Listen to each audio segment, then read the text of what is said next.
ఏమండోయ్, ఎలా ఉన్నారు? బాగున్నారా? నేను కూడా బాగున్నా. ఈరోజు రెసిపీ వచ్చి బెండకాయ ఫ్రై.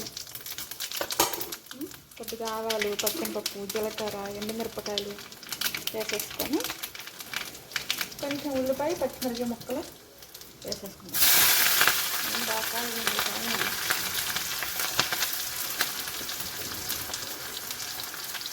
కొంచెం కరివేపాకు కలుపుకుంటాం. తాలింపు మగ్గుతుందండి, బెండకాయ ముక్కలు వేసేసుకుంటాం.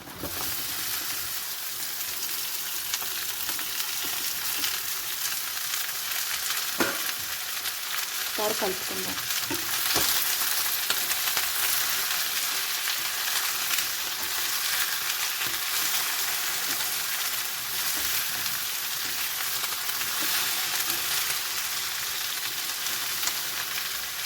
మగ్గనిద్దాం సిమ్లో పెట్టి. కప్పు కలుపుకుందాం. మంచిగా మగ్గాయి కదండి, ఇంకా మగ్గాలి. అయిపోయాక పసుపు వేసుకుందాం.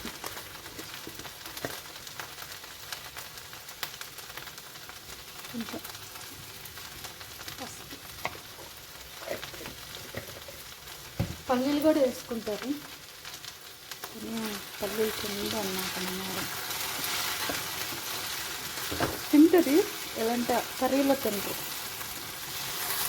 పల్లీలు ఇడ్లీలో చట్నీ, దోశల్లోకి అలా తింటారు. పులిహోరలో వేసినా తింటారు అవి. ఎంత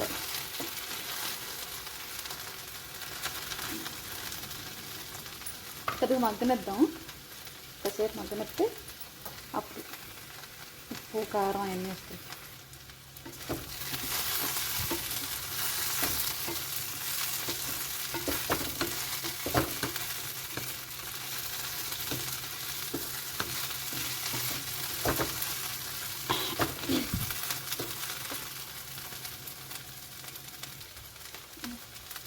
ఉప్పు, కారం అంటే మగ్గిపోయి వేసేసుకుందాం. మగ్గిపోయాక వేసుకోవాలి, పట్టు వేసుకోవాలి. లైట్గా ఇందులో కూడా చాలా టేస్ట్ వస్తుంది ఇంట్లో వేస్తే ఫ్రై. అలాగే ఎల్లిపాయలు కూడా దంచుకొని వేస్తే మంచి స్మెల్, ఎల్లిపాయ స్మెల్ బాగుంటుంది అన్నమాట.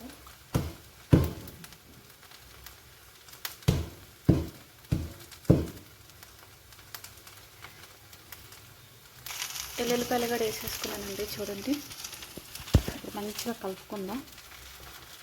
పసుపు, కారం, ఉప్పు, ఇంగువ, ఎల్లుల్లిపాయలు ఒక 2 మినిట్స్ అయ్యాక, మగ్గిపోయాక మంచిగా దించేసుకుంటే బెండకాయ ఫ్రై సూపర్గా ఉంటుంది టేస్ట్. ఎల్లుల్లిపాయలు దించే ముందు వేసుకుంటే స్మెల్ బాగుంటుంది.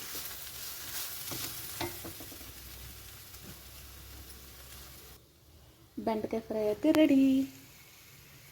వీడియో నచ్చితే లైక్ చేయండి ఫ్రెండ్స్, కామెంట్ చేయండి. మీరు ట్రై చేయండి, టేస్ట్ ఎలా ఉందో చెప్పండి.